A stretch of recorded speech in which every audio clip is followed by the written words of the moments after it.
अल्हम्दुलिल्लाहिल्लज़ी फ़द्दल अबा बक्र व उमर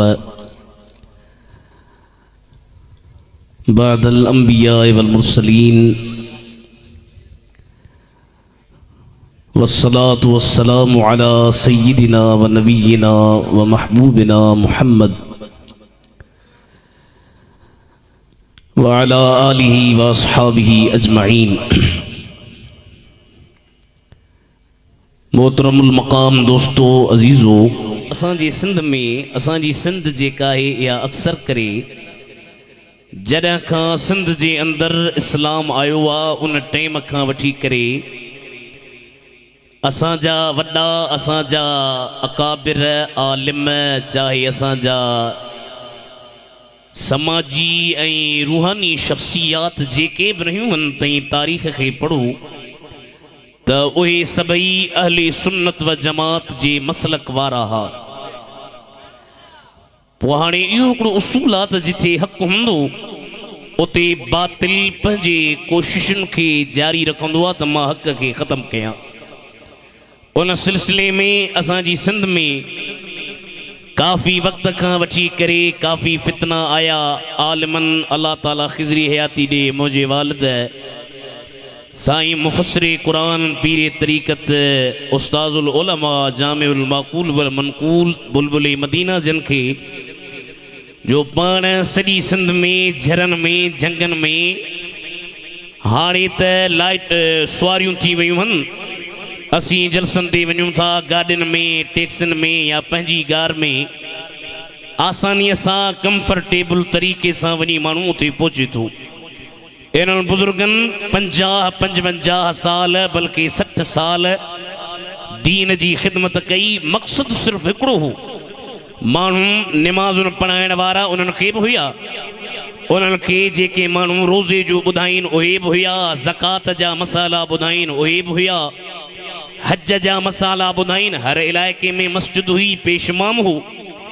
पर हिननि आलिमनि तबलीग इन जे करे कई त बहराड़ी वारनि जा अक़ीदा ख़राब न थियनि। अक़ीदो मेन शइ आहे। क़ब्र में जॾहिं इंसानु ईंदो हदीसुनि जे किताबनि में इहो आहे त क़ब्र में माण्हूअ खां सुवाल थींदा, तुंहिंजो रब केरु आहे, तुंहिंजो नबी केरु आहे, तुंहिंजो दीन कहिड़ो। उन खां बाद में हदीसुनि जे किताबनि में बुख़ारी शरीफ़ ऐं ॿियनि में त नबी करीम सल्लल्लाहु अलैहि वालैहि वसल्लम पाण ईंदा।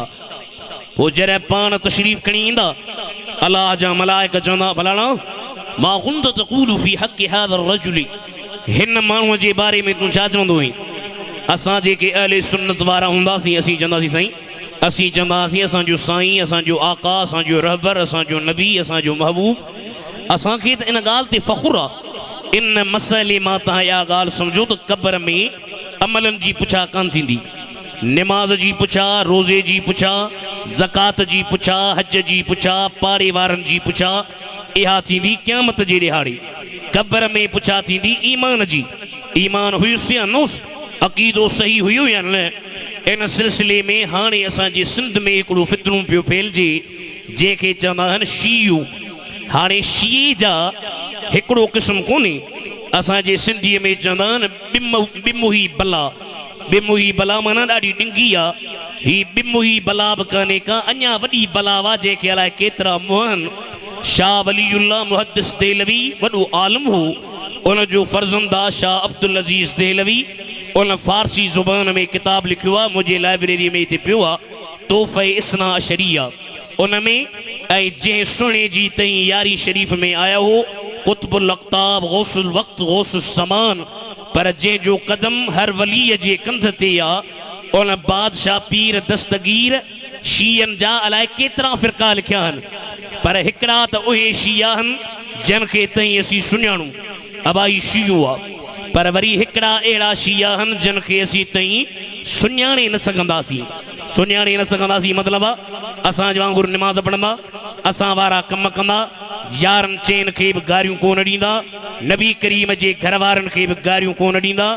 पर उन्हनि जो हिकिड़ो अक़ीदो जेको असां अहले सुन्नत व जमात जे अक़ीदे सां इख़्तिलाफ़ में आहे उहो इहो आहे त असांजो जेको अक़ीदो आहे उहो इहो आहे त नबी करीम ऐं नबी करीम सल्लल्लाहु अलैहि वसल्लम खां बाद में ॿिया नबी उन्हनि खां बाद में जेको वॾो रुतबो, वॾो मर्तबो, वॾो शर्फ, वॾी फज़ीलत, वॾो मक़ाम, वॾो इल्म, वॾी तक़वा, वॾी परहेज़गारी, वॾी मर्तबे मंज़िल वारी शख़्सियत ॿियो केरु नाहे, आहे त मदीने जे मीर जो यार हज़रत अबू बकर सिद्दीक़ रज़ी अल्लाह ताला अन्हु जी ज़ात बाबरकात।